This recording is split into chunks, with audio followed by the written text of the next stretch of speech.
Pemirsa, lembaga riset Data membeberkan negara-negara yang memiliki utang tersembunyi kepada Cina dan ternyata Indonesia masuk ke dalamnya. Besarannya pun fantastis, mencapai 17,28 miliar dolar Amerika atau setara dengan 266 triliun rupiah. Dalam hasil riset Data yang dirilis akhir September, nama Indonesia termasuk ke dalamnya.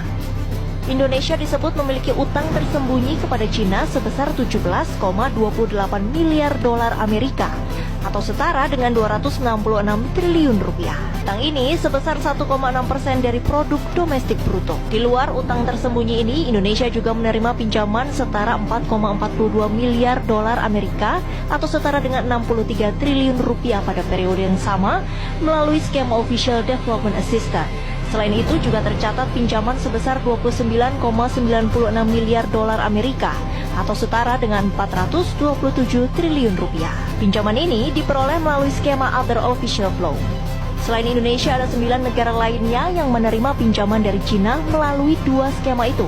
Cina juga memberikan utang tersembunyi kepada Laos, Angola, Namibia, Brunei Darussalam, Kazakhstan, Papua Nugini, hingga Turkmenistan. Lembaga Data mendefinisikan utang tersembunyi sebagai utang yang diberikan Cina kepada negara berkembang yang bukan melalui pemerintah negara peminjam, melainkan melalui perusahaan negara, bank milik negara, perusahaan patungan dan swasta, serta Special Mission Vehicle. Utang ini sebagian besar tidak muncul di neraca pemerintah masing-masing negara. Namun, kebanyakan penerima utang akan mendapatkan manfaat melalui perlindungan pemerintah secara eksplisit maupun implisit. Data menganalisis 13.427 proyek pembangunan Cina senilai 843 miliar dolar Amerika di 165 negara selama periode 18 tahun hingga akhir 2017. Mengungkap besaran utang tersembunyi dari proyek PRI. Langsung saja kita berbincang dengan dua orang narasumber yang sudah kami perkenalkan tadi pemirsa. Saya pertama ke Bang Rizal Ramli. Bang Rizal, kalau misalkan memang utang ini nggak ketahuan sama negara dan tadi di informasinya kebanyakan penerima utang mendapatkan manfaat melalui perlindungan pemerintah secara eksplisit maupun implisit. Nah, ini dampaknya apa, Bang Rizal? Apakah ini artinya negara tahu dan ini mungkin difasilitasi oleh negara atau seperti apa, Bang Rizal? Bisa sebetulnya difasilitasi oleh negara. Cuman pemberi pinjamannya itu BUMN Cina atau perusahaan swasta Cina.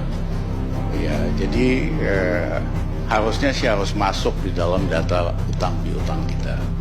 Itu lembaga research itu dari Williamstown di Massachusetts, lumayan kredibel. Jadi angkanya saya kira benar. Nah, pertanyaannya, banyak dari angka-angka ini tidak tercatat sebagai utang negara.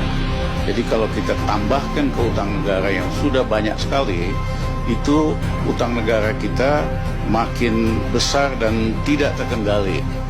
Ya, hari ini kan untuk bayar pokoknya aja 400 triliun. Untuk bayar bunganya saja hampir 370 triliun.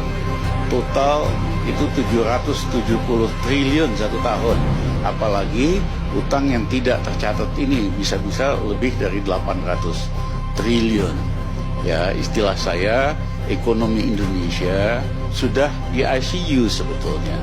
Harus pakai ventilator terus. Ventilator itu artinya utang lagi.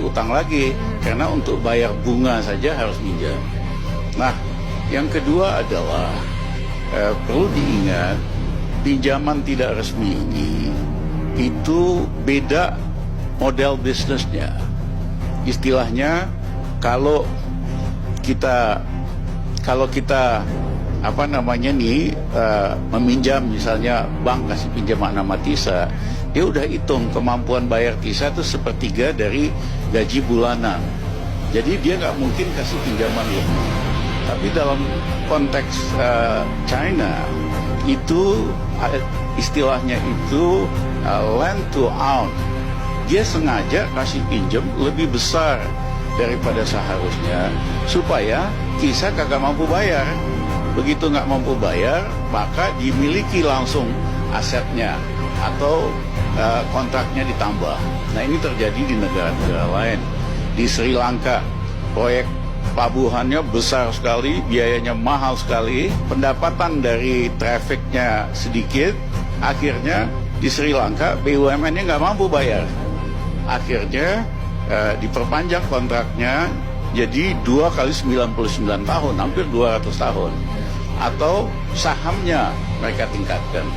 Misalnya terjadi dalam kereta api cepat Jakarta-Bandung, itu pembengkakan biayanya saja 26 triliun, ya, dan karena pemerintah BUMN Wika nggak mampu setor modal, akhirnya kan saham mereka akan lebih tinggi lagi, akan dikuasai, kecuali kita tegas, karena proyek kereta api cepat Jakarta-Bandung kemahalan, tentu tanggung jawab kontraktornya dong, harus ada sanksinya, baik penaltinya dan sebagainya. Oke, berarti bisa dibilang ini sebuah gambling ya, ngambil ini Bang Rizal ya? Yang saya ingin ingatkan lagi, Tisa, model bisnis BUMN di Cina itu sengaja kasih pinjaman yang super besar supaya nggak mampu bayar, supaya mereka bisa kuasain. Inilah rencana untuk membangun pelabuhan besar di luar kapasitas di Medan supaya mereka bisa kontrol Selat Malaka, dan di Bitung juga sangat besar sekali. Oke, baik. Kita dapat poinnya. Berarti ada efek yang menurut sudut pandang seorang pakar ekonomi Rizal Ramli, itu ada dampaknya. Mereka memberikan uang, tapi mereka ingin menguasai aset yang sedang dibangun dari hasil utang tersebut. Begitu Bang Rizal ya?